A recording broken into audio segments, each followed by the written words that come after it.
بيت الخلافة قام يا خلاني،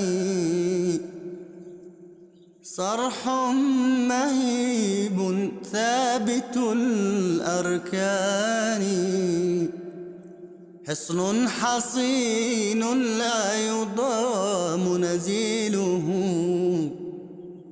فاسعوا بعزم صادق الوجدان. أعزائي المشاهدين، السلام عليكم ورحمة الله تعالى وبركاته. أهلا وسهلا بكم في أنشطة أمير المؤمنين أيده الله تعالى بنصره العزيز. ويشرفنا أن نقدم لكم أبرز ما جاء في اللقاء الافتراضي الذي عقده أمير المؤمنين أيده الله تعالى بنصره العزيز مع الواقفات من إندونيسيا. السلام عليكم ورحمة الله. وعليكم السلام ورحمة الله وبركاته. يوم الأحد 15 من يناير كانون الثاني الجاري حظيت الواقفات في جاكرتا في إندونيسيا بلقاء افتراضي مع حضرة خليفة المسيح الخامس أيده الله تعالى بنصره العزيز. بدأ البرنامج بجلسة رسمية تضمنت مقتطفا من كتابات المسيح الموعود عليه السلام ثم قصيدة. An essential teaching for you is that you should not abandon the Holy Quran like a thing forsaken, for therein lies your life. Those who honor the Quran will be honored in heaven. Those who give precedence to the Quran over every hadith and every other saying will be given precedence in heaven. Today, there is no book on the face of the earth for mankind, except for the Quran. You have memorized the whole passage? Yes, I memorize all the texts for Huzur. Oh, mashallah. You have very good memory. Thank you, Huzur. Jazakumullah. Mahabat के नगमात गाएंगे हम, अखुवत की ताने उड़ाएंगे हम, जहाँ तक ना पहुँची हो आवाज़ हक, वहाँ जाके कुरान सुनाएंगे हम, वहाँ जाके कुरान सुनाएंगे हम, वहाँ जाके कुरान सुनाएंगे हम, महाबत के नगमत गाएंगे हम, अखुवत की ताने उड़ाएंगे हम. وخلال الجلسة تم عرض مقطع مصور لأنشطة الواقفات في إندونيسيا. The academic education of the Waقفات starts from the elementary level to the university level. Those who have reached the university level are spread in various fields with such broad professional goals.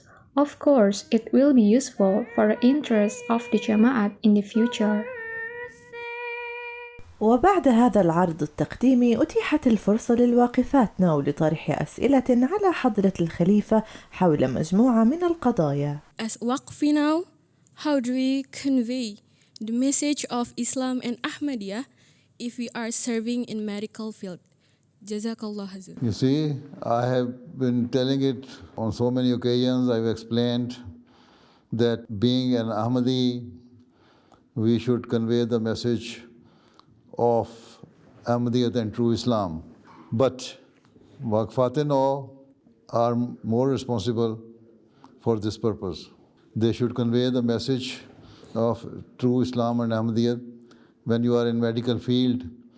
If your morals are good, if your attitude towards your patients is good, they will see that this doctor is somehow different from the other doctors. She is a very caring doctor. She listened to me and she sees my patient very carefully. Then she will try to know, who are you? Then you can tell them, I am an Ahmadi Muslim doctor and this is my duty, my obligation, that I should respect others and I should see my patients respectfully and carefully. So in this way you will open the avenues of tabligh. Then among your fellow doctors also, you can tell them you are Ahmadi Muslim, and if you are offering 5 daily prayers and praying to Allah Ta'ala for your patients, then they will see that she is a good Muslim, and we should see and learn more about them. This is how you can open avenues of tabligh.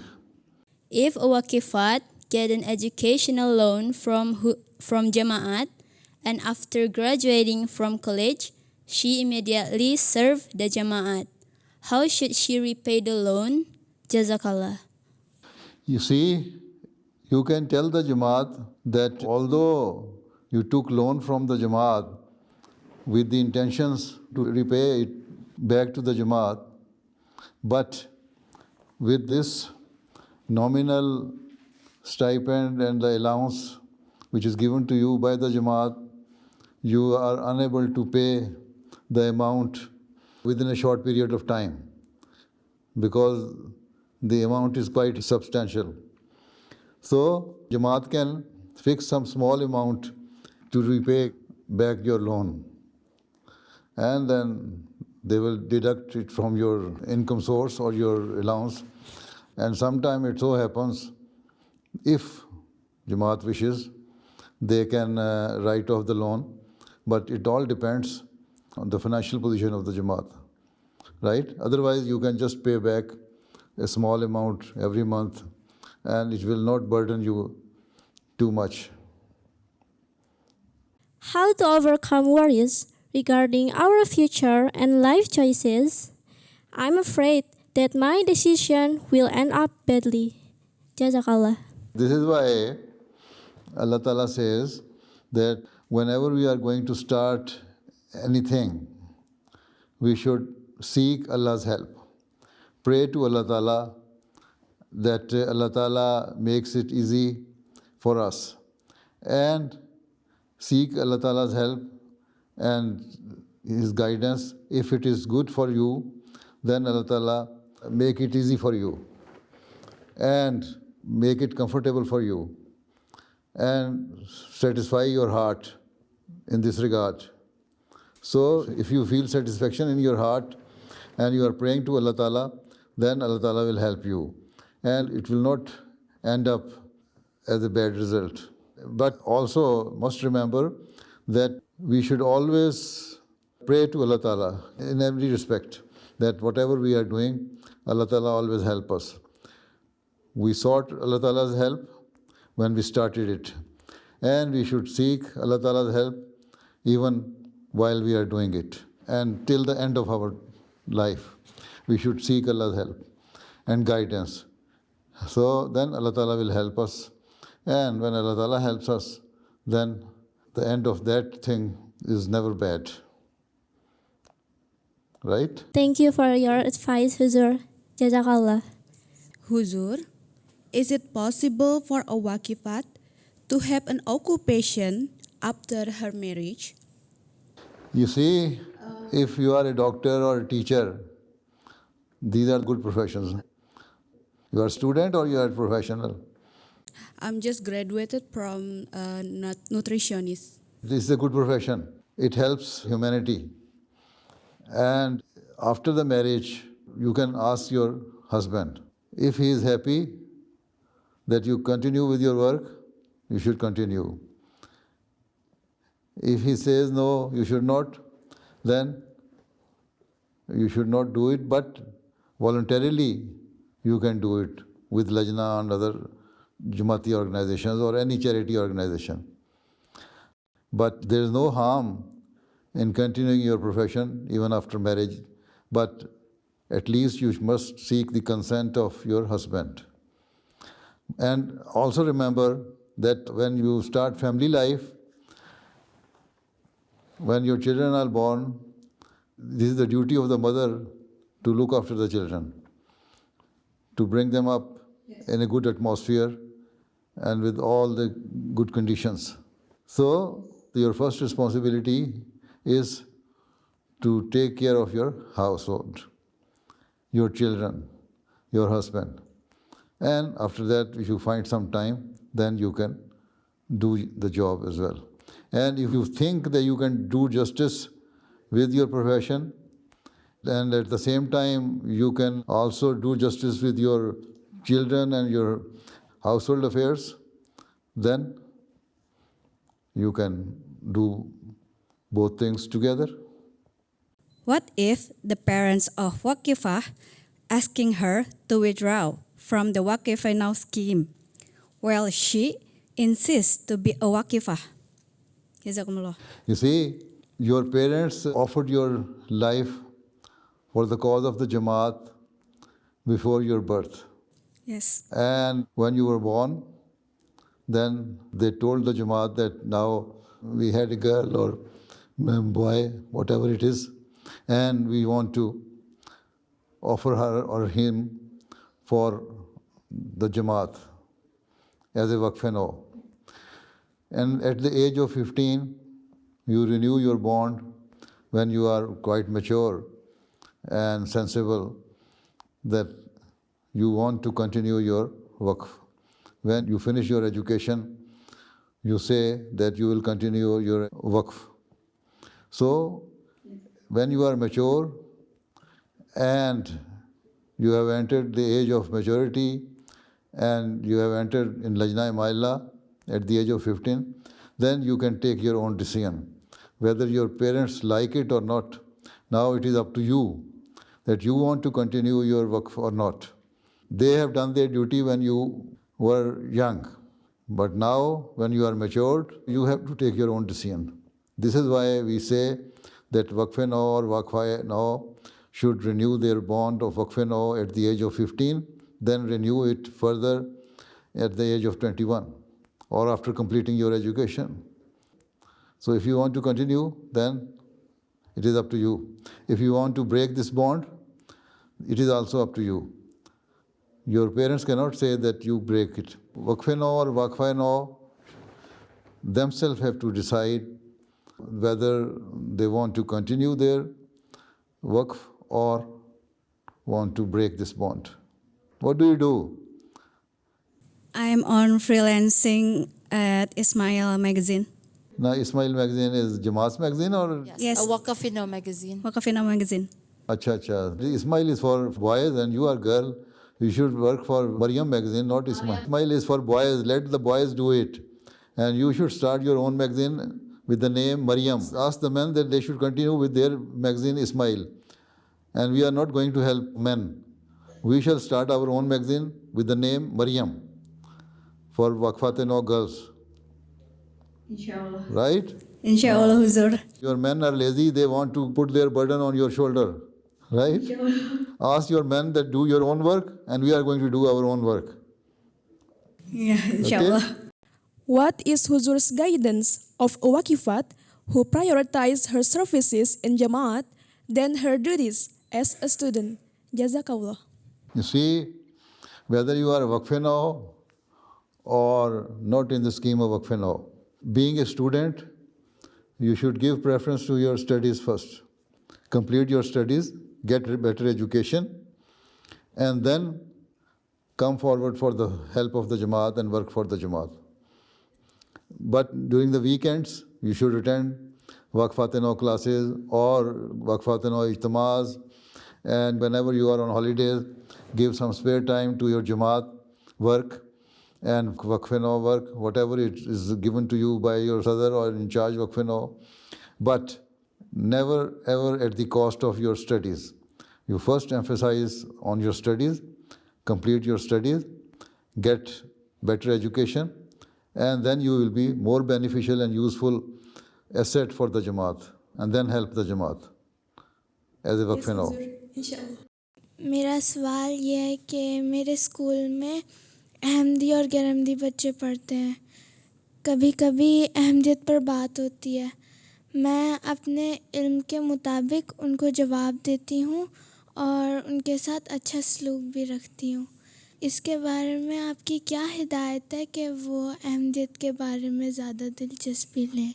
देखो, अगर तुम नमाज़ें पढ़ती हो, school में वक्त हो गया नमाज का, तुमने नमाज़ पढ़ी, बच्चियां लड़ती हैं, बहस करती हैं, ज़ूल किस्म की गंदी ज़ुबान इस्तेमाल करती हैं, बाज़ दफ़ा गाली गलोच किसी से लड़ाई हो जाए, तुम वो नहीं करती, बल्कि लोगों की सुलह कराती हो, सफाई कराती हो, लोगों को कहती हो कि अच्छी बात नहीं है लड़ना, अच्छी बातें हमें करनी चाहिए, तुम्हारे अखलाक अच्छे हैं, तुम्हारा लिबास अच्छा है, स्कूल यूनिफॉर्म भी तुम्हारा अच्छा है, सर तुम्हारा ढका हुआ है स्कूल में, तो लोग तुम्हें देखेंगे, तुम्हें समझेंगे तुम एक अच्छी मुसलमान हो, तो तुम्हारी बातें सुनेंगे और तुम जो कर रही हो बड़ा अच्छा कर रही हो। इसी तरह अपना नमूना भी दिखाओ, साथ अपने इस्लामी इल्म को भी बढ़ाओ, इस्लामी तारीख़ के इल्म को भी बढ़ाओ और जमात के इल्म को भी बढ़ाओ। और किस क्लास में पढ़ती हो? 5वीं में।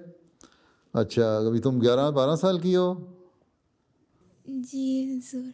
11 साल की हो? जी हुजूर। अच्छा अच्छा, बस फिर अभी अच्छी अच्छी बातें करोगी ना तो यही तबलीग है तुम्हारी बहुत। फिर बड़ी होती जाओगी, ज़्यादा इल्म हासिल करती जाओगी, तो फिर लोग तुम्हारी तरफ तवज्जो करेंगे, जो तवज्जो करेंगे तो इस तरह तुम्हारी तबलीग भी होती जाएगी। When we have dreams or goals and we try hard to achieve it, how do we stay happy and sincere with Allah even when we cannot reach our dreams? You see, if you have dreams or goals according to your potential, then you should work hard and pray to Allah Ta'ala that Allah Ta'ala help you to achieve them. The first thing is that you pray to Allah Ta'ala for the achievement of your goals. Secondly, you have to work hard, or even you should say rather work hard before. That is what Allah Ta'ala says. Jahadu. First you have to work hard, then pray to Allah Ta'ala that you have done whatever was possible according to your potentials and according to your capabilities. And now Allah Ta'ala help you to achieve that. Then Allah Ta'ala inshallah will help you. You see, every person doesn't have the potential of everything. A scientist has a different mindset for his studies, and a lawyer has different mindset, and a missionary or historian, they have different thinking and concepts in their mind. So Allah Ta'ala has made human being with diverse nature. So if you are good in history, you cannot say that you can be a good chemist or scientist. A good chemist and scientist cannot be a good historian. So first you will have to see that what are the subjects of your interest, and among those subjects, which one is the best for you. Then pray to Allah Ta'ala, Allah Ta'ala will help you inshallah. Never be disappointed, work hard and pray to Allah Ta'ala, then you will achieve. And if you just leave it on the way and say, no, I have worked hard enough, no. If it was destined for you, then you will have to work hard for it. If you leave it on the way, that means you did not work according to Allah's will. Your effort will be futile. When Huzur is feeling sad or facing tough problems, how do you maintain your feelings and what would Huzur do? When you are somehow not comfortable or you have different emotions, then you have to pray to Allah Ta'ala. That Allah Ta'ala help you. Just pray in your namaz, cry hard in your sajda, and then you'll feel some satisfaction in your heart. And it will be okay. Yes, Huzur. Okay. Jazakallah. Wassalamualaikum warahmatullahi wabarakatuh. Walaikum salam. How to instill the love for the Jamaat to the Ahmadi teenager so that they can be active in Jamaat, Huzur. Jazakallah. How old are you? 21 years old, You are 21. Yes, Huzur. When you were a teenager, then how did you instill the love of the Jamaat in your heart?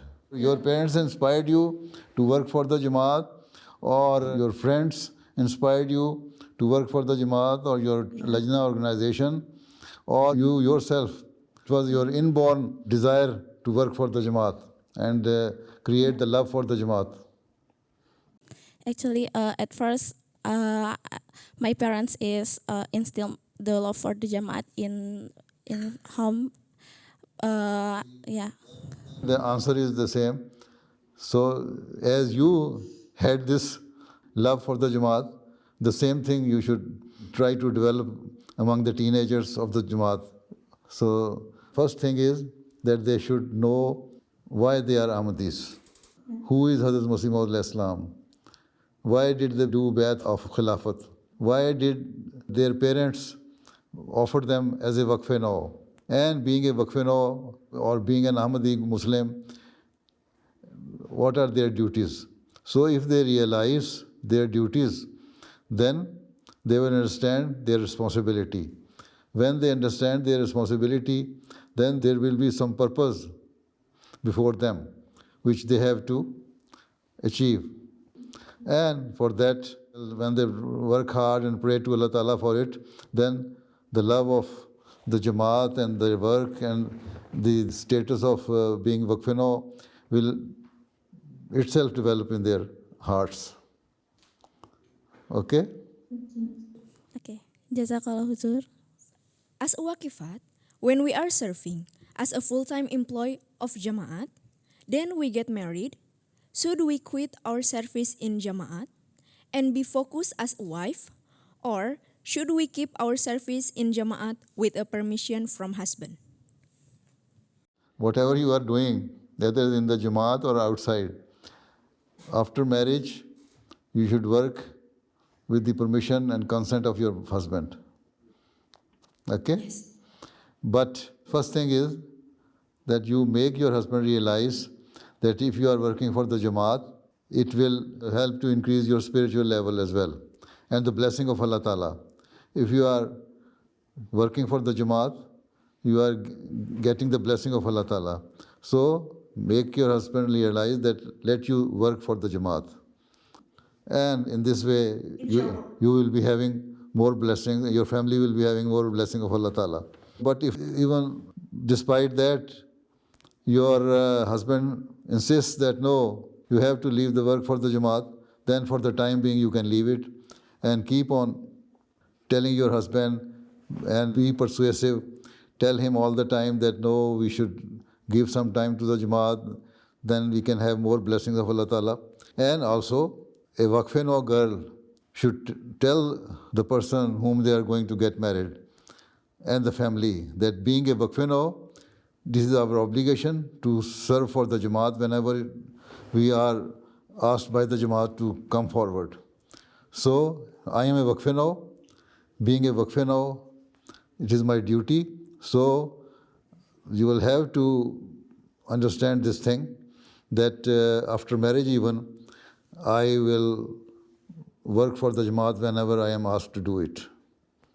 Is there any opportunity for Indonesia Waqifah serve in other countries? And what kind of service is it? Jazakallah. You see, it all depends that what is your education. If you are a doctor, Waqf-e-Nau, or teacher, Waqf-e-Nau, Waqfat-e-Nau, then you can be sent to other countries as a Waqf-e-Nau, teacher or doctor. But it all depends on your profession, on your education. If you are a simple graduate, then the Jamaat will ask you to serve in your own country, not outside. So, being a Waqf-e-Nau, you can offer yourself that now I am ready, I have completed my education. Wherever Markaz or center or Khalifa Waqt wants to send me, I will go. Then we shall decide that whether we should use your services within your country or outside your country. Okay? Yes, it is quite possible that you can be sent outside, provided we need that profession. Allah Hafiz wa Nasir. Assalamu alaikum wa rahmatullahi wa barakatuhu. Waalaikumsalam warahmatullahi wabarakatuh. كان ذلك من بعض أنشطة أمير المؤمنين أيده الله تعالى بنصر العزيز.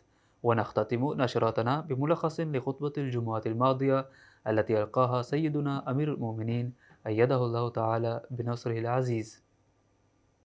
بسم الله الرحمن الرحيم. نقدم لحضراتكم ملخصا لخطبة الجمعة الأخيرة التي ألقاها سيدنا أمير المؤمنين أيده الله تعالى بنصره العزيز من المسجد المبارك في تيلفورد في 20 من يناير كانون الثاني، والتي استهلها بقوله تعالى: ولا تقولوا لمن يقتل في سبيل الله أموات بل أحياء ولكن لا تشعرون. ولنبلونكم بشيء من الخوف والجوع ونقص من الأموال والأنفس والثمرات وبشر الصابرين. ثم قال: ينال الشهداء في الآخرة الدرجة العليا، وتخلد أسماؤهم في هذه الدنيا، ويتسببون في حياة من وراءهم ورقيهم، فأنى لهم أن يكونوا أمواتا. بدأت التضحية بالأرواح في الجماعة مع الشهيد عبد اللطيف في كابول في أفغانستان زمن المسيح الموعود عليه السلام. وقبل أيام ضرب الأحمديون في بوركينا فاسو أروع مثال في الصدق والوفاء، حيث عرض عليهم إنكار صدق المسيح الموعود عليه السلام، وأن يقبلوا أن المسيح الناصري في السماء وسيعفى عنهم. ولكن إيمانهم كان أرسخ من الجبال، فردوا بأن الحياة فانية وسنموت اليوم أو غدا، لذا من المستحيل أن نحافظ على حياتنا وننبذ الإيمان. ثم قدموا حياتهم واحدا تلو الآخر. كان أولادهم ونساؤهم ينظرون، ولكنهم لم يتزعزعوا ولم يبالوا بحياتهم، ونالوا الخلود الأبدي. لقد بايعوا على التضحية بأوقاتهم ونفوسهم وجاءوا متأخرين، ولكنهم سبقوا الأولين. قد استشهد في مدينة دوري في بوركينا فاسو 9 أحمديين واحدا تلو الآخر لأنهم رفضوا التخلي عن إيمانهم. إنا لله وإنا إليه راجعون. وصل 8 مسلحين على 4 دراجات نارية إلى مسجد الجماعة بعد أن كانوا في مسجد للوهابية، ولم يضروا أحدا فيه لأنهم جاءوا لقتل الأحمديين.